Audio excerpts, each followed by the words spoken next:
गिलोय भी हम इसका इतना प्रचार कर रहे हैं और करेंगे और आगे इसके ऊपर इतना शोध करने वाले हैं कि एक बार लगा दो, कोई दिक्कत नहीं है। ये भी हमको करीब करीब रोज 1000 टन चाहिएगी। कितनी? जोर से बोलो। 1000 टन। ऐसे हमको तुलसी की आवश्यकता होगी करीब 1000 टन।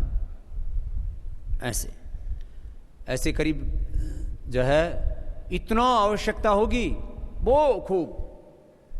तो इसकी व्यवस्था करवाएंगे हम। इनके लिए ज़्यादा पानी में तुलसी खराब हो जाती है, थोड़ा पानी चाहिए उसको, ज़्यादा ठंड भी नहीं चाहिए उसको। इसलिए तो ये तुलसी तो अपने जो आयुर्वेदिक चाय है उसमें बहुत ज़्यादा इस्तेमाल में आती है, अपने श्वासारी है उसमें बहुत ज़्यादा इस्तेमाल में आती है। बहुत सी औषधियाँ अपनी तुलसी की तो गोली बना रहे हैं अपन, तुलसी घनवटी, गिलोय घनवटी, गोली बना रहे हैं इसकी। नीम की गोली बना रहे हैं, नीम घनवटी, तुलसी, गिलोय, नीम। ये तो बहुत अपने कितने प्रकार के शैम्पू हैं, टूथपेस्ट हैं, अलग अलग प्रकार की चीजों में इनका प्रयोग हो रहा है। बहुत अद्भुत है, अद्भुत। तो एलोवेरा, आंवला, तुलसी, गिलोय, गिलोय से तो हम इस देश को, तो अभी तो मैंने आपको एक चरण की यात्रा के बारे में बात की है। अभी हमने करीब 500 करोड़ रुपए खर्च करके, अभी 250 करोड़ तो उसमें खर्च हो रहे हैं, 250 करोड़ और हो जाएंगे करीब 500 करोड़ रुपए खर्च करके हमने पतंजलि रिसर्च इंस्टीट्यूट बनाया है। और इसमें जो आयुर्वेद का आगे रिसर्च होगा, तो हम आयुर्वेद की जड़ी बूटियों पर इस तरह से रिसर्च कर रहे हैं कि हिंदुस्तान ही नहीं, उसके ऊपर क्लिनिकल कंट्रोल ट्रायल कर रहे हैं। पहले हम चूहों और खरगोशों पर प्रयोग करेंगे, फिर आदमी पर प्रयोग करेंगे, और पूरे वर्ल्ड की जितनी भी बड़ी बड़ी जो रिसर्च की बुक होती हैं, इंटरनेशनल पब्लिकेशंस होते हैं, उन सब इंटरनेशनल रिसर्च पब्लिकेशंस में ये आयुर्वेद की रिसर्च पब्लिश कराएंगे। और देखना थोड़े दिनों में पूरी दुनिया योग की तरह आयुर्वेद को भी अपनाएगी, आयुर्वेद को भी अपनाएगी। अब देखो पूरे वर्ल्ड में लाखों नहीं करोड़ों लोगों की हर वर्ष मौत होती है डेंगू के कारण से। कहीं डेंगू बोलते हैं, कहीं डेंगू बोलते हैं। प्लेटलेट्स घट जाते हैं पूरे वर्ल्ड में। प्लेटलेट्स घटने से, डेंगू होने से लाखों नहीं करोड़ों लोगों की मौत हो सकती है। हम गिलोय पिला करके, गिलोय, एलोवेरा, अनार और पपीते के पत्तों का रस, थोड़ा सा उसमें तुलसी भी डाल सकते हैं, तो दूसरे जो कॉम्प्लिकेशंस हो रहे हैं वो दूर हो जाएंगे। हम इसके ऊपर अभी प्रयोग तो पहले कर दिया है। हम क्या करते हैं, लोग पहले प्लानिंग करते हैं, बाद में काम करते हैं। हम पहले काम करते हैं, बाद में प्लानिंग करते हैं। तो हमारे काम इतनी स्पीड इतनी है, क्या करें। और भगवान ने ज्ञान इतना दिया हुआ है, बैठते हैं तो चारों तरफ से भगवान का, सब ऋषिमुनियों का, सब सिद्धों का आशीर्वाद बरसता है, और वो अंदर से ऐसे निकलता रहता है, अब ये कर दो। सबसे पहला रिसर्च यहाँ होता है, बाद में लैब में होता है, बाद में वो पशु पंछियों पर होता है, बाद में आदमी पर होता है। तो यहाँ तो रिसर्च पूरा हो चुका है। डेंगू को हम पूरी दुनिया से ख़त्म करेंगे, और इससे हम चाहते हैं, ये भारत देश है, यहाँ बहुत गरीबी है अभी, तो ये जो जड़ी बूटियाँ हैं ना, गिलोय, तुलसी, एलोवेरा, अनार, ये सब, पपीता आदि, ये यहाँ से हम औषधि बना करके दें और पूरी दुनिया से। अभी तो लोग बोलते बाबा ये पतंजलि की यात्रा कहाँ तक जाएगी। मैंने कहा अभी तो यात्रा शुरू हुई है। पूरी दुनिया में आज करीब 50 लाख करोड़ रुपए की दवाइयाँ बेची जाती हैं, करीब 50 लाख करोड़ रुपए के फूड सप्लीमेंट्स बेचे जाते हैं। इसमें यदि हमने 10% भी भागीदारी कर ली तो कम से कम 10 लाख करोड़ तक ये यात्रा जाएगी। इतनी बड़ी यात्रा है। कोई किसी चीज़ में जब काम करते हैं ना, ये जो IIM में पढ़ते हैं और IIT में पढ़ते हैं, ऑक्सफोर्ड, हार्वर्ड आदि जो बिजनेस स्कूल आदि है वहाँ पढ़ते हैं, तो यही तो बनाते हैं कितना बड़ा इसका स्केल है, कितना बड़ा इसका मार्केट है, कितने इसके कंज्यूमर्स हैं, फिर उसकी रिसर्च करते हैं, फिर उसके डेटा बनाते हैं, फिर उसके फैक्ट्रियाँ लगाते हैं, फिर उसके लिए जो है प्रोडक्शन करके फिर सप्लाई चेन बनाते हैं, मार्केटिंग चैनल बनाते हैं। यहाँ तो हमारे सब पहले दिख रहा है ना भैया, करोड़ों लोगों को डेंगू हो रहा है, करोड़ों लोगों की इम्यूनिटी कम हो गई है, ये डेंगू को मिटाता है। सुन लो गिलोय का फायदा बता रहा हूँ। कुछ सोच रहे होंगे 1000 टन बाबा गिलोय लेके कहाँ जाओगे? पहले तो मैं आंवला एलोवेरा ही पीता था, अभी मैं रोज गिलोय भी पीना मैंने शुरू कर दिया।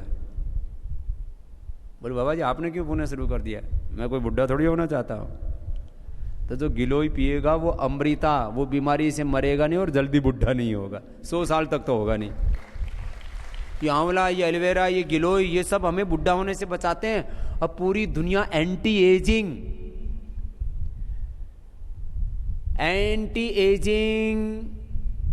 Medicine, anti ageing food, anti ageing cosmetic, अब आजकल आती है ना anti ageing cream, anti ageing tablet, anti ageing food. अब ये जितने भी खट्टे फल है ना, नारंगी है, संतरा है, मौसमी आदि, फिर नींबू, आंवला, ये सब को अब स्टैब्लिश्ड हो गया है ये एंटी एजिंग है। ये तो खट्टे फलों के बारे में अभी हुआ है कि सब एंटी एजिंग है। सबसे बड़ा एंटी एजिंग है गिलोय। गिलोय खाने से एक तो आयुष्य बढ़ता है, सभी तरह के बैक्टीरिया के ऊपर हमने रिसर्च कर लिया है।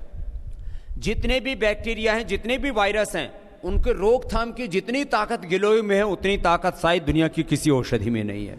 इसलिए आचार्य चाणक्य ने तो कहा औषधियों में गिलोय सबसे बड़ी औषधि है। ये महापुरुष बड़े पहुंचे हुए थे, इनकी प्रज्ञा का स्तर बहुत ऊंचा था। तो गिलोय से क्या होगी? ए माता बूढ़ी नहीं होगी। अरे सुन लो भाइयों, तुम्हारे अंदर भी बुढ़ापा नहीं आएगा।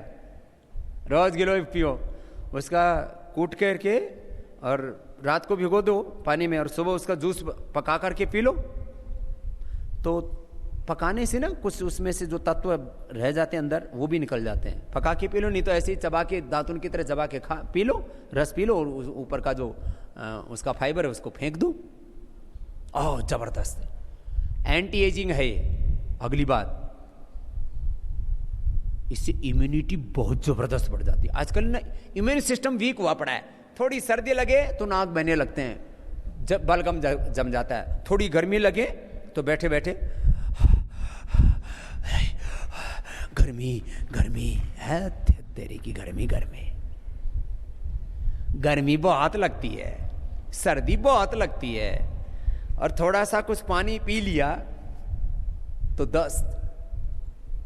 कहीं भी थोड़ा बोले क्या होगा, बोले पानी पी लिया क्या हो गया, फूड पॉइजनिंग हो गया।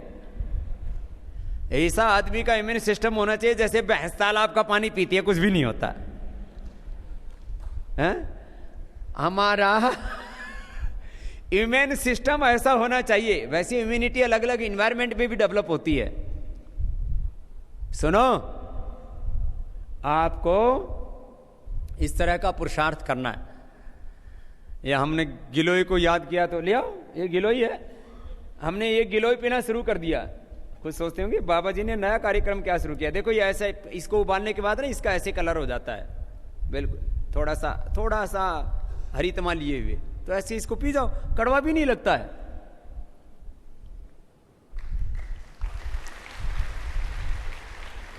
वैसे धीरे धीरे पीना चाहिए। अच्छा, इसमें एक बात और है, कोई मेरी तरह से मधुर प्रिय हो, मेरे को ना कड़वी चीज अच्छी नहीं लगती थी पहले। करेला तो मैंने बचपन में क्या 25 साल की उम्र तक खाया ही नहीं। करेला मुंह में जाए तो ऐसे उल्टी जैसे होने लगती थी। किसी अब बचपन में खाया ही नहीं, शायद माँ ने बनाया भी नहीं, बनाती भी थी तो नमक लगा के बनाती थी, तो दूसरे भाई बहन खा लेते थे, हमने नहीं खाया, कड़वा लगता था। तो फिर हमको बाद में पता लगा, तो अब हम करेला खा लेते हैं। तो ये गिलोय में ना थोड़ा सा हल्का सा कड़वाहट होता है, वो अच्छे वाला है। तो फिर भी किसी को थोड़ा कड़वा लगे तो थोड़ा 1 चम्मच शहद डालो, तो है शहद भी एंटी एजिंग है। शहद में तो एक विशेष प्रकार का शहद होता है जो रानी मधुमक्खी के लिए तैयार किया जाता है, तो उसको खाने से तो कहते हैं आदमी की आयु बढ़ जाती है। कुछ नाम ध्यान नहीं आ रहा इस समय। तो खैर, आपको मैंने बात बताई, गिलोय पीने से आयुष्य बढ़ता है, गिलोय पीने से इम्यूनिटी बढ़ती है। गिलोय पीने वाले को कभी डायबिटीज नहीं हो सकती, और डायबिटीज है तो खत्म हो जाएगी। आजकल तो हमारे पीढ़ियों में बीमारी घुस गई है, हमारे कुल वंश खानदान में जेनेटिक प्रॉब्लम हो गई है, जेनेटिक प्रॉब्लम आ गई है। तो खीरा करेला टमाटर का जूस पियो और साथ में गिलोय पी लो और कपालभाति कर लो, डायबिटीज के पेशेंट नॉन डायबिटिक हो जाएंगे। जेनेटिक बीमारियों का कोई सॉल्यूशन नहीं है पूरे वर्ल्ड में। हे गिलोय इतनी बढ़िया चीज है, डायबिटीज की औषधि है, इम्यूनिटी बढ़ाने वाली है। और बड़ी बीमारी तो छोड़ो, कैंसर आदि, कैंसर देखो बड़ी बीमारी है, cancer, dementia, SLEMS autoimmune disease, heart attack, diabetes, blood pressure, paralysis, neuro problems, liver kidney failure, ये बड़ी बीमारियां, टीबी आदि। तो ये बड़ी बीमारियां तो गिलोय पीने वालों को होंगी नहीं। इसमें थोड़ा तुलसी और डाल दो, गिलोय और तुलसी दोनों चीजें डाल दो। फिर गिलोय तुलसी के साथ साथ एक बात और सुन लो, जिनको ज्यादा खांसी कफ रहता है ना, तो थोड़ा इसमें मुलैठी डाल लो। गिलोय के साथ साथ जिन माताओं बहनों को, सुन लो ये माताओं बहनों, बाबा जी विटामिन डी की डेफिशिएंसी है, विटामिन B12 की डेफिशिएंसी है, आजकल बहुत पुरुषों को भी होने लग गई। फिर शरीर दुखता है, पिंडलियां दुखती हैं, हड्डियां दुखती हैं, फिर जो है ये कार्टिलेज घिस जाते हैं, दांतों के अंदर गैप्स आ जाते हैं, अंदर से भी कैविटी तैयार हो जाती है, दांत के अंदर काला काला हो जाता है, घुटना घिसने लगता है, ये हिप बोल भी घिस जाती है। आजकल ये हिप बोल चेंज कराना पड़ रहा है, हिप की जो गेंद है ना ये, फिर इधर से घुटना चेंज कराना पड़ता है। ऑस्टियोपोरोसिस, ऑस्टियोपेनिया, हड्डियां अंदर से कमज़ोर हो जाती हैं, बड़ी भयंकर बीमारी है। Osteopenia, osteoporosis, arthritis, rheumatoid arthritis, vitamin D, vitamin B12 की डेफिशिएंसी, ओमेगा 3, कई प्रकार की डेफिशिएंसी होती है। और ये छोटी छोटी चीज़ें बड़ी खतरनाक होती हैं। विटामिन डी की डेफिशिएंसी ज़्यादा हो तो कैंसर तक हो सकता है, और विटामिन B12 की ज़्यादा डेफिशिएंसी आदि होने पर फिर ये आर्थराइटिस और कई तरह की डिप्रेशन, बहुत तरह की प्रॉब्लम्स होती हैं। तो गिलोय, एलोवेरा, पारिजात, निर्गुंडी, और कुछ नहीं मिलता है तो गिलोय तो आपको देते ही हम, एक काढ़ा देते हैं हम,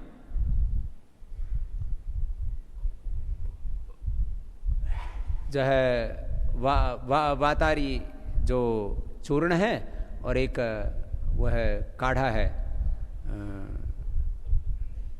जो है पीड़ांतक क्वाथ, वो सबको मिल जाएगा। नहीं तो सारी चीज़ें लेने में थोड़ी दिक्कत होती है। जो शहद में भी याद बोल रहा था ना, मैंने कहा कोई चीज़ अटक गई। शहद में एक जेली होती है, शहद में जेली कोई खा ले तो कहते हैं वो तो कम से कम 125-150 साल जिए, रोज एक चम्मच जेली किसी को मिल जाए तो। शहद में एक होती है, हनी में एक जेली होती है, उसकी विशेष रूप से वो रानी मधुमक्खी के लिए तैयार करते हैं। तो जो मधुमक्खी पालन करना जानते हैं उनको पता होता है, वो जेली तो 5-10 हज़ार रुपये, 5 से 10 हज़ार रुपये किलो में बिकती है। खैर, रॉयल जेली बोलते हैं उसको, रॉयल जेली। ऐसे जो बड़े बड़े लोग हैं, मेरे लिए भी कोई लेकर के आया था, मैंने कहा भाई तुम ही खा लो, अब क्या कहाँ बाबा जी, अब कहाँ रॉयल जेली खाता फिरेगा। लेकिन ये आपको बात बता रहा था मैं, चीज़ मैंने कहा कोई दिमाग वो उस समय याद नहीं आ रहा था तो याद आ गई तो बता दिया। पीड़ांतक क्वाथ और गिलोय के ये लाभ आपको किसी किताब में लिखे हुए नहीं मिलेंगे। क्यों? और किसी को पता होगा तो बताएगा नहीं, क्योंकि लोगों को किसी चीज़ का पता लग जाए तो बता के नहीं देते। जैसे हमने तो बता दिया कि भाई आंखें की जड़ ऐसे नाखून के छोटे हिस्से के बराबर भी ना, इतनी सी भी ले लो, चुटकी भर आंखें की जड़ ले लो तो जॉन्डिस ठीक हो जाता है। हमने कहा कि जो है ये एरंड के पत्तों का रस पीने से जॉन्डिस ठीक हो जाता है। ऐसे कितने उपाय हमने बताए। नागदोन के पत्ते खाने से जो है पायल्स, फिसर, फिस्टुला तक अच्छा हो जाता है। भूमि आंवला, पुनर्नवा और मकोई का रस पीने से, ये ताजा रस पी लो तो तुरंत, भूमि आंवला, पुनर्नवा, मकोई। अभी तो हम योगग्राम में, अभी तक तो हम प्राकृतिक चिकित्सा ही कर रहे थे, ऐसे रस चिकित्सा भी मेरा करने का विचार है। बहुत जल्दी ही हम ऐसे अलग अलग जड़ी बूटियां लगाएंगे और उनका ताजा रस पिला करके असाध्य रोगियों को भी ठीक करेंगे। एक रस चिकित्सा होती है। दरअसल क्या होता है, ताजा जड़ी बूटियां ना, ये घर में लोग लगा नहीं पाते।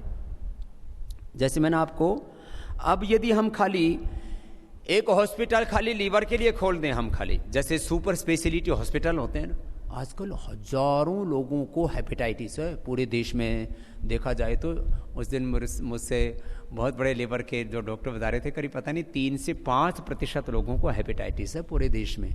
माने 3 से 5 करोड़ लोगों को हेपेटाइटिस ए, बी, सी, और फिर उसमें फैटी लीवर को जोड़ दिया जाए तो बहुत ज़्यादा लोगों को है।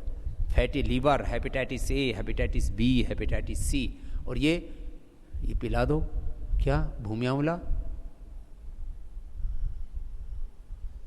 पुनर्नवा की जड़, मकोई, इसका रस पिला दो ताजा, और ये साहब 100% ठीक हो जाते रोगी, 100%। इतने तो मैं कह रहा था कुछ चीज़ों का अब जो है लाभ इतना ज़्यादा है, लोगों को पता ही नहीं। खैर, अभी मैं आपको बता रहा था आर्थराइटिस के लिए माताओं बहनों को और बाकी लोगों को भी विटामिन की डेफिशिएंसी, विटामिन की डेफिशिएंसी तो गिलोय से ठीक हो जाती है। गिलोय लो, अंकुरित खाओ, सुबह सुबह गिलोय लो, अंकुरित खाओ। और सलाद में भी जैसे गाजर सबसे अच्छा होता है, गाजर और टमाटर, खीरा, ये सब खाओ। कोई भी विटामिन की डेफिशिएंसी नहीं रहेगी, सारे विटामिन की डेफिशिएंसी दूर। Vitamin A, vitamin B, vitamin C, vitamin B12, omega 3 सब पूर्ति। बाकी आंवला एलोवेरा का जूस पी लो। और अब तो एक हमने सिबकथॉर्न का जूस निकाल दिया है, अभी शायद मार्केट में आना शुरू हो जाएगा।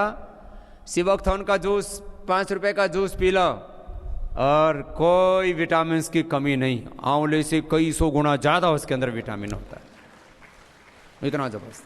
खैर, बहुत कुछ आपको बताना है। अभी गिलोय का बता देता हूं पहले, क्या क्या फायदा है गिलोय का।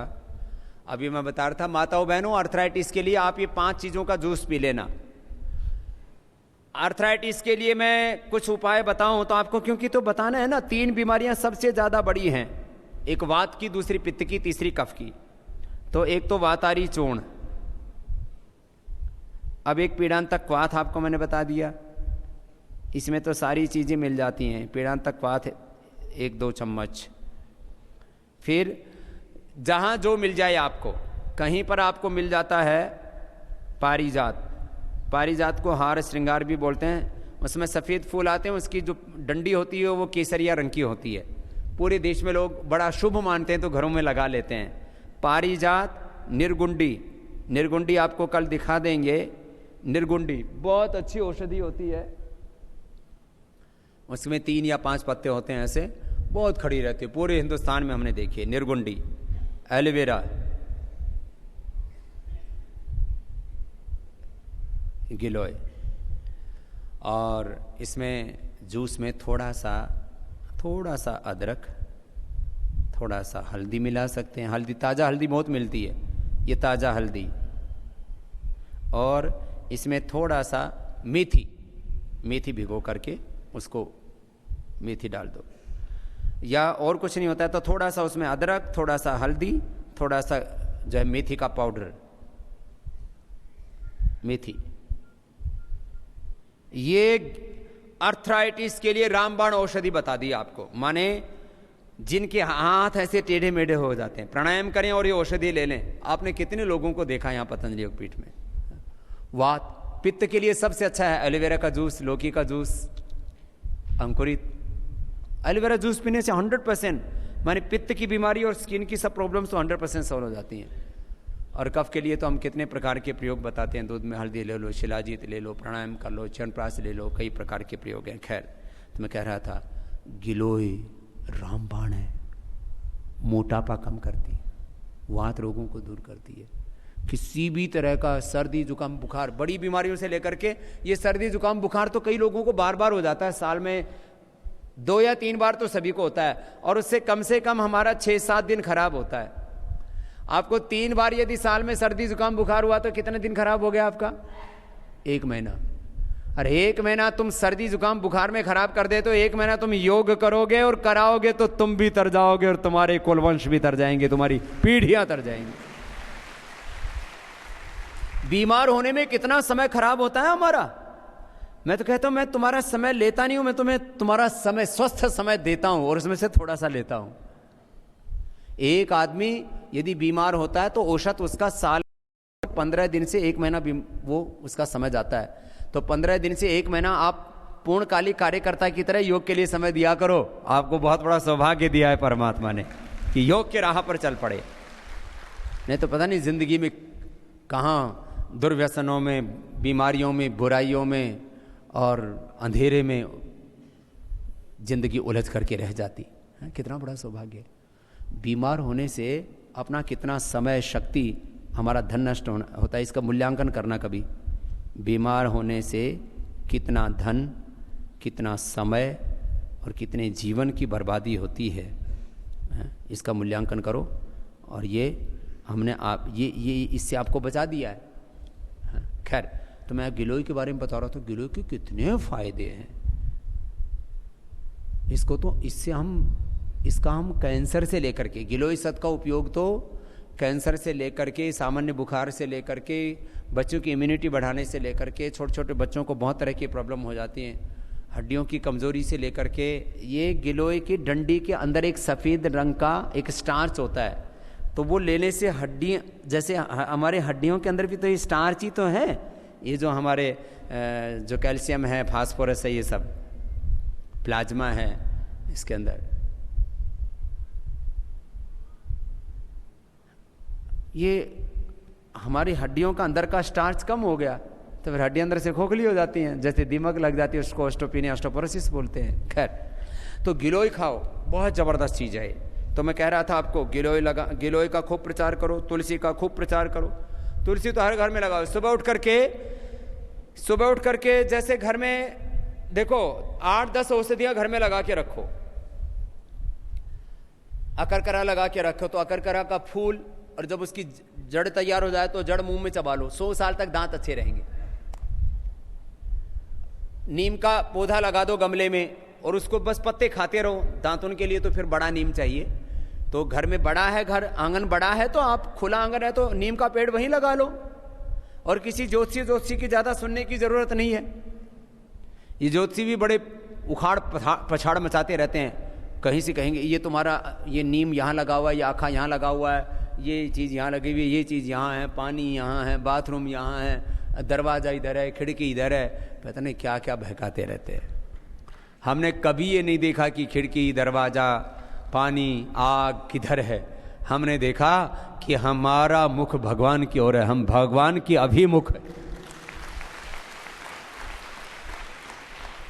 हमारी आंखों के सामने सदा परमात्मा रहते हैं, हमारी आंखों के सामने हमारे पूर्वज ऋषि ऋषिकाएं, वीर वीरांगना ही रहते हैं ना। भगवान आर्यों को ऐसी ही लगन लगा देगा ये भगवान।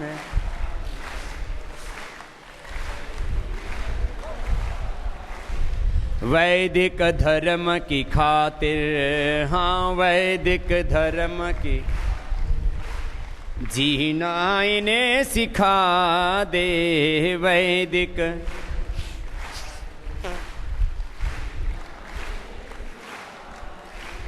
भगवान आर्यों को फिर राम कृष्ण निकले घर घर गली गली से। फिर राम कृष्ण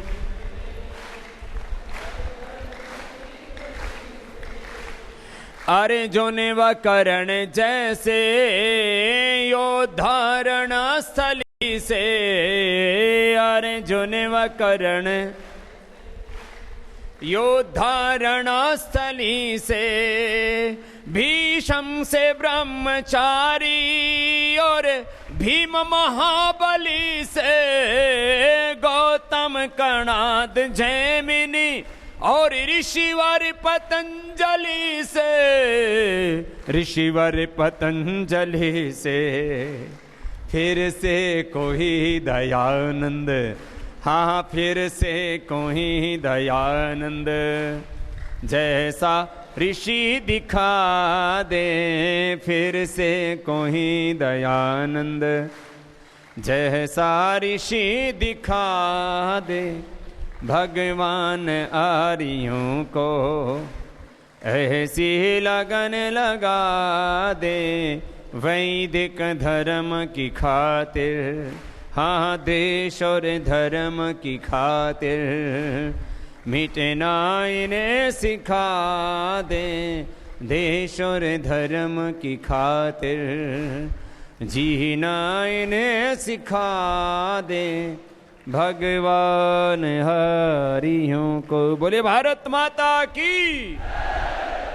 तो हमेशा अपने आंखों के सामने ऋषिणाम चरितम सत्यम, ऋषि ऋषिकाओं का, वीर वीरांगनाओं का चित्र चरित्र हमारे आंखों के सामने होना चाहिए। हमेशा ही विचार करना। मेरे साथ बोलिए, मैं ईश्वर की संतान हूं, ऋषि ऋषिकाओं, वीर वीरांगनाओं की, भारत माता की संतान हूं। माता भूमि ही पुत्रो हम पृथिव्याः, अमृतस्य पुत्राः, ऋषिणाम चरितम सत्यम। मैं धरती माता की संतान हूँ, भारत माता की संतान हूँ, मैं ऋषि ऋषिकाओं, वीर वीरांगनाओं की संतान हूँ, मैं भगवान की संतान हूँ। तो मेरा जीवन कैसा हो? तो भगवान जैसा हो, ऋषि ऋषिकाओं जैसा हो। जैसा एक ईश्वर की संतान का, ऋषि ऋषिकाओं की दिव्य संतति का, भारत माता की एक ओजस्वी आदर्श संतान का जैसा जीवन होना चाहिए, वैसा मेरा जीवन होगा और ऐसा मैं जीवन जीऊं। ये संकल्प होना चाहिए।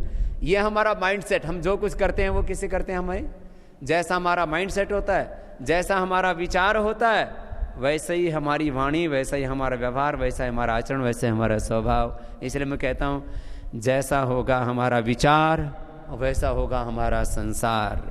जैसा होगा हमारा विचार